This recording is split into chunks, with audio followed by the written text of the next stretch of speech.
గురువారం మనకి ఒకటవ తారీఖు అండి. కాబట్టి ఏంటంటే పసుపుతో ఇలా చేయండి. ఈలంతా కూడా మీకు డబ్బు వస్తూనే ఉంటుంది అని చెప్పి శాస్త్రాలు చెప్తున్నాయండి. కాబట్టి ఏంటంటే పసుపుతో ఈ చిన్న పరిహారం ఖచ్చితంగా ఆచరించండి. దీన్ని చేయడం వల్ల తప్పకుండా ఈ నెలంతా కూడా మీకు లక్ష్మీదేవి అనుగ్రహం కలుగుతుంది. లక్ష్మీదేవి అనుగ్రహంతో లక్షలు కాదు కోట్లు వచ్చి పడతాయని చెప్పి మనం చెప్పుకోదగ్గ విషయం అండి. ధనానికి సంబంధించిన ఏ సమస్య ఉన్నా సరే దాని నుంచి మనం బయటపడడానికి ఈ పసుపు పరిహారం చాలా అద్భుతంగా ఉపయోగపడుతుందండి. అందువలన పసుపుతో ఈ పరిహారం ఖచ్చితంగా ఆచరించండి. అలానే కాకుండా మనకి ఒకటో తారీఖు గురువారం కలిసి రావడం చాలా విశేషం. ఈరోజు ఎవరైతే ఈ విధి విధానాలు పసుపుతో ఆచరిస్తారో వారికి నెలంతా కూడా చక్కని యోగం కలగడానికి అవకాశం ఉంటుందని చెప్పి కూడా పండితులు చెప్తున్నారు. అసలు ఈ పరిహారం మనం ఎలా చేస్తే ఎలాంటి సుఫలితం వస్తుందనేది మనం తెలుసుకుందామండి. ఈ వీడియో మొత్తం క్లియర్‌గా చూస్తేనే మీకు అంతా మనకి ఒకటవ తారీఖు అంటే ఫస్ట్ తారీఖు. మనం ఏంటంటే ఒకటవ తారీఖు రోజున కొంతమంది కొన్ని విధి విధానాలు ఆచరిస్తూ ఉంటారండి. ఏంటంటే కొంతమంది అవి ఆచరించరు. ఆచరించేవారు ఆచరించాలి అనుకునే వాళ్ళు కూడా ఆచరించి ఒక్కసారి చూడండి. ఫస్ట్ రోజు ఏంటంటే గుడికి వెళ్ళినా, లేకపోతే దీపం పెట్టుకున్నా, లేదంటే చక్కగా మన ఇష్ట దైవాన్ని పూజించుకున్నా సరే అండి, నెలంతా కూడా మనకి ఎటువంటి ఇబ్బంది లేకుండా ధనం రావడం, ధనానికి సంబంధించిన సమస్య తీరిపోవడం ఇలాంటివన్నీ కూడా మనం చూడగలుగుతాం.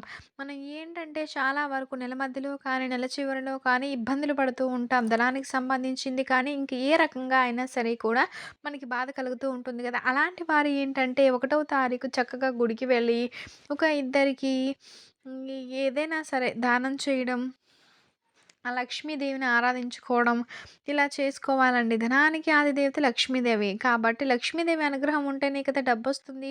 కాబట్టి ఖచ్చితంగా లక్ష్మీదేవిని ఆచరించండి. అందులో మనకి గురువారం రావడం చాలా విశేషం. మనం ఏంటంటే చక్కగా పసుపు గురించి చెప్పాలంటే పసుపు లక్ష్మీ స్వరూపమైంది. లక్ష్మీదేవికి అత్యంత ఇష్టమైంది కాబట్టి పసుపుతో ఏ పరిహారం చేసినా బాగా కలిసొస్తుందని పురాణాలు చెప్పబడింది.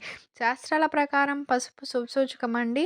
అంటే కేవలం శుభాలను మాత్రమే మనకి సూచిస్తుంది. అశుభాలను దూరం చేసి చక్కని యోగాన్ని కలిగిస్తుందని చెప్పి శాస్త్రాలు చెప్తున్నాయి కాబట్టి పసుపుతో పరిహారం ఖచ్చితంగా ఆచరించండి. ఈ విధంగా చేసినట్లయితే చాలా మంచి రిజల్ట్ రావడం అనేది మనం చూస్తామండి.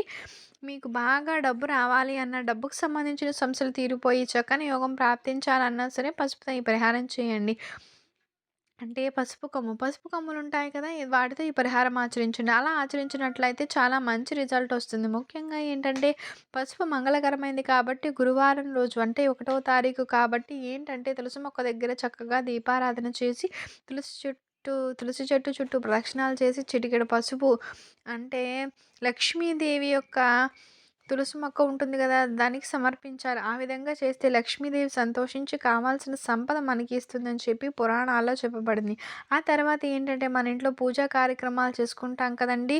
పూజా కార్యక్రమాలు చేసుకునేటప్పుడు గుర్తుపెట్టుకోండి పసుపు కొమ్ము తీసుకోవాలి. పసుపు కొమ్ము తీసుకొని చక్కగా ఈ విధంగా పూజ చేయండి. ఆ విధంగా చేసినట్లయితే మంచి రిజల్ట్ రావడం అనేది మనం చూస్తూ ఉంటామండి. ఆ రిజల్ట్ చూసి ఆశ్చర్యపోతాం. పసుపు కొమ్ము చాలా వరకు అద్భుత ఫలితాన్నిస్తుంది. ధనాన్ని ఆకర్షిస్తుంది. రుణ బాధలు తీసేస్తుంది. నెలంతా కూడా చక్కని యోగాన్ని కలిగిస్తుంది. అలానే కాకుండా పసుపుతో మనం పరిహారం చేసుకుంటే చాలా చాలా మంచి రిజల్ట్ రావడానికి అవకాశం ఉంటుందని కూడా శాస్త్రాల్లో చెప్పబడిందండి. మనం ఏంటంటే లక్ష్మీదేవికి చక్కగా పువ్వులను సమర్పించి ఆవునేతితో దీపం పెట్టుకోవాలి. ఆవునేతితో దీపం పెట్టుకోవాలని రూల్ ఏం లేదు. ఇష్టాన్ని బట్టి ఆవునేతితో పెడితే చాలు. లేకపోతే నార్మల్‌గా రోజు దీపం ఎలా పెడతామో అలా పెట్టుకోవచ్చండి. ఆ తర్వాత మంచి పసుపు కొమ్ము తీసుకోవాలి. ఒకటైనా సరే, రెండైనా సరే తీసుకున్న తర్వాత ఏం చేయాలంటే లక్ష్మీదేవి పటం ముందు పెట్టి అమ్మవారిని నియమ నిష్టలతో పూజ చేసుకోండి. పూజ చేసిన తర్వాత పసుపు కొమ్ముల నుంచి కాస్త భాగాన్ని చిటికెడు కంటే కొంచెం ఎక్కువ భాగాన్ని తీసుకొని మీ దగ్గర మీ పర్సులో పెట్టుకోండి. ఆ విధంగా పెట్టుకున్నట్లయితే చాలా మంచి రిజల్ట్ వస్తుంది. ధనానికి సంబంధించిన సమస్య తీరిపోతుంది. డబ్బు రావడమే కానీ పోవడం జరగదు. అలానే కాకుండా డబ్బు ఎప్పుడు పర్స్‌లో ఉంటుంది. ఎప్పుడు ఏంటంటే చాలామందిని మనం అబ్జర్వ్ చేస్తూ ఉంటాం. కొన్ని సిట్యుయేషన్స్ ఎలా ఉంటాయంటే ఒక్కొక్కసారి రూపాయి కూడా పర్స్‌లో ఉండదు. ఏం చేయాలో కూడా అర్థం కాక ఇబ్బంది పడుతుంటాం. అలాంటి సిట్యుయేషన్ అనేది మాక్సిమం మనకి రాదు. పసుపు కొమ్ములు మొత్తం మనం పర్సులో పెట్టుకోలేం. ఇబ్బంది కాబట్టి ఏం చేయాలి అంటే, ఒక చిన్న అంగుళం ముక్కని తీసుకొని మన పర్సులో పెట్టుకోవచ్చు. అది మన ఇష్టాన్ని బట్టి ఎంతైనా పర్వాలేదు పెట్టుకోవచ్చు. అలా పెట్టడం వల్ల చాలా మంచి రిజల్ట్ వస్తుందని పండితులు చెప్తున్నారు కాబట్టి ఆచరించుకోవచ్చు. ఇలా ఆచరించండి. అద్భుత ఫలితం వస్తుంది. నెలంతా కూడా బాగా కలిసొచ్చి ధనం రావడం, ధనానికి సంబంధించిన సమస్య తీరిపోవడం, డబ్బు లేక ఇబ్బంది పడిపోతుంటే డబ్బు సమస్య నుంచి బయటపడడానికి కూడా అద్భుతంగా ఉపయోగపడే పరిహారం అండి. ఈ చిన్న పరిహారం చేయండి. పసుపు పూజించడం వల్ల మనకి మంచి జరుగుతుంది. పసుపుతో పరిహారం చేయడం వల్ల కూడా ఫలితం వస్తుంది. నెలంతా కూడా బాగా కలిసి రావడానికి అవకాశం ఉంటుంది. ఈ విధంగా మనం పసుపుని పూజించుకొని దగ్గర పెట్టుకోవటం వల్ల చక్కని యోగం ప్రాప్తించడానికి అవకాశం ఉంటుంది. ఒకవేళ పర్సులో కాకుండా మీతో ఎప్పుడు ఒక బ్యాగ్‌ని క్యారీ చేస్తే అందులో పసుపు కొమ్మ పెట్టుకోండి సరిపోతుంది. అలా కూడా డబ్బు రావడానికి అవకాశం ఉంటుందని శాస్త్రాల్లో చెప్పబడిందండి. శాస్త్రాల ప్రకారం ఏంటంటే పసుపుకు చాలా ప్రాధాన్యత ఉంది. పసుపుతో చేసే ఏ పరిహారమైనా ఖచ్చితంగా సిద్ధించి మంచి సుఫలితాన్ని ఇస్తుందని చెప్పి నమ్మకం అండి. అందువలన ఆచరించొచ్చని చెప్పి పండితులు చెప్తున్నారు. అందువలన ఫస్ట్ రోజు అంటే పోయిన నెల బాగా కలిసి రాలేదు, ఇబ్బందులు పడ్డాం ధనానికి ధనం రాలేదు, కాలేదని చెప్పి బాధపడుతున్నట్లయితే ఈ నెలలో పసుపు కొమ్మదే పరిహారం చేయండి. మీరైతే పసుపు కొమ్మ పెట్టుకోవాలంటే పసుపు కొమ్మ పెట్టుకోవచ్చు. లేదంటే పసుపులో కొన్ని నీళ్లు పెట్టి అంకెలు రాసేసుకొని పెట్టుకోవచ్చండి. రాసి పేపర్‌ను గూడా పెట్టుకోవచ్చు. ఆ విధంగా చేసుకుంటే లక్ష్మీదేవి అనుగ్రహం కలుగుతుంది. డబ్బు వస్తుంది. అమ్మవారు అనుగ్రహించి మనకి కావాల్సిన ఐశ్వర్యాన్ని ఇస్తుంది. నెలంతా కూడా మనతో ఉండి చక్కగా కాపాడుతుందని కూడా శాస్త్రాలు చెప్తున్నాయి. ఈ అంకెలు లక్ష్మీదేవికి ఇష్టమైన అంకెలు. అలానే కాకుండా ఈ అంకెలు లక్ష్మీదేవికి అత్యంత ఇష్టమైనవి. అమ్మవారు ఇష్టపడుతుంది. అలానే కాకుండా ధనాన్ని ఆకర్షిస్తాయి. దానికి తోడు డబ్బును తెచ్చిపెట్టడానికి కూడా చక్కగా ఉపయోగపడతాయండి ఈ నంబర్స్. అలానే కాకుండా ఇంకొక విషయం ఏంటంటే, ఈ నంబర్ మన పర్సులో ఉంటే ఎప్పుడూ కూడా డబ్బుతో ఉంటుంది. మనకి చాలా వరకు కూడా డబ్బు కొరత అనేది తగ్గిపోవడానికి అవకాశం ఉంటుంది. కానీ ఈ ఒక్క నంబర్స్‌ని పసుపుతోనే రాయాలండి. నార్మల్‌గా మన ఇంట్లో ఉండే పసుపు చిటికెడు తీసుకొని పూజ గదిలో పెట్టుకుంటాం కదా! దేవుడిని పూజించే పసుపు, ఆ పసుపు తీసుకొని రోజ్ వాటర్ కానీ, నార్మల్ వాటర్ కానీ కలపండి. కలిపిన తర్వాత తెల్లని కాగితం తీసుకొని పైన ఏంటంటే ఒక పుల్ల సహాయంతో కానీ, మీ చేతి చిటికెన వేలుతో సహాయంతో కానీ మీరు ఈ విధంగా రాసుకోండి. తర్వాత పైన 555 కింద 8888 ఈ ఒక్క నంబర్స్ పైన 555 5 అనే నంబర్ లక్ష్మీదేవికి చాలా ఇష్టం. 5 అనేది చాలా వరకు ధనాన్ని ఆకర్షించే సంఖ్య. అలా అంటే ధనం వచ్చేలా చేస్తుంది. ఇది లక్ష్మీదేవికి ఇష్టమైన నంబర్ 5 అనే సంఖ్య.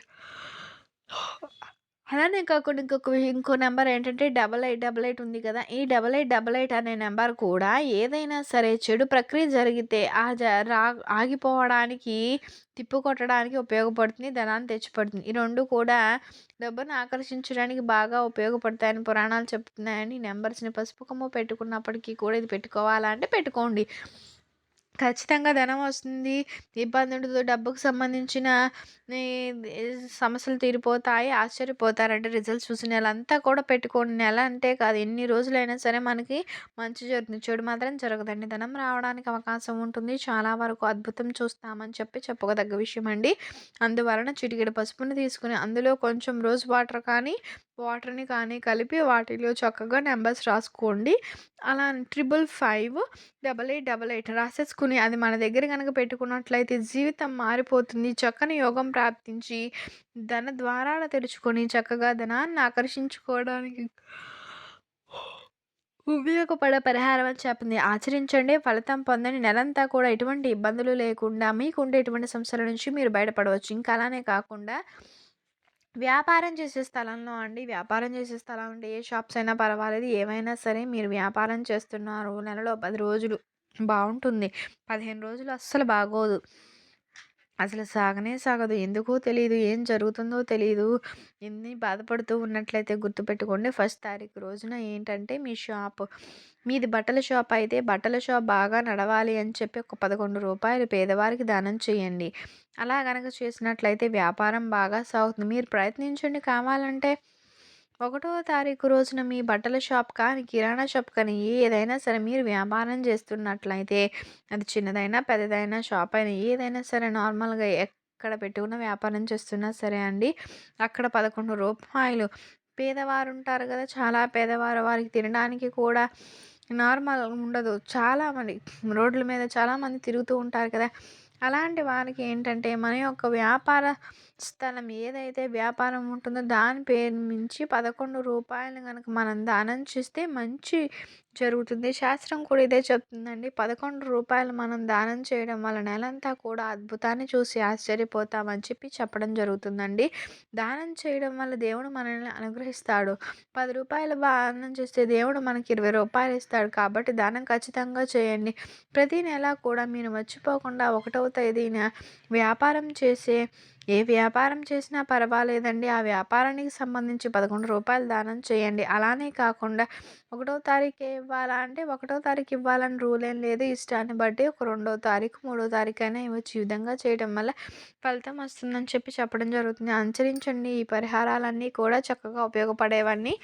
వీటిని చేసుకోండి. అద్భుతమైన ఫలితాలు వచ్చి మీ జీవితం అనేది మారిపోయి నెలంతా కూడా బాగా డబ్బొచ్చి మీకు ధనానికి సంబంధించిన సమస్య తీరిపోవడానికి మాక్సిమం అవకాశం ఉంటుందని పురాణ గ్రంథాల్లో చెప్పబడిందండి. కాబట్టి గ్రంథాల ప్రకారం 1వ తారీఖుని ఈ పరిహారాలు చేసుకుంటే చాలా మంచిదని చెప్పడం జరుగుతుంది. చేసిన వారికైతే 100% ఫలితం వస్తుందండి. వారి వారి కళ్ళతో చూసి ఆశ్చర్యపోతారని చెప్పవచ్చు. మీకు కనుక ఈ వీడియో నచ్చినట్లయితే లైక్ చేయండి, షేర్ చేయండి, సబ్స్క్రైబ్ చేసుకోవడం మర్చిపోకండి. Thank you for watching. Thank you so much.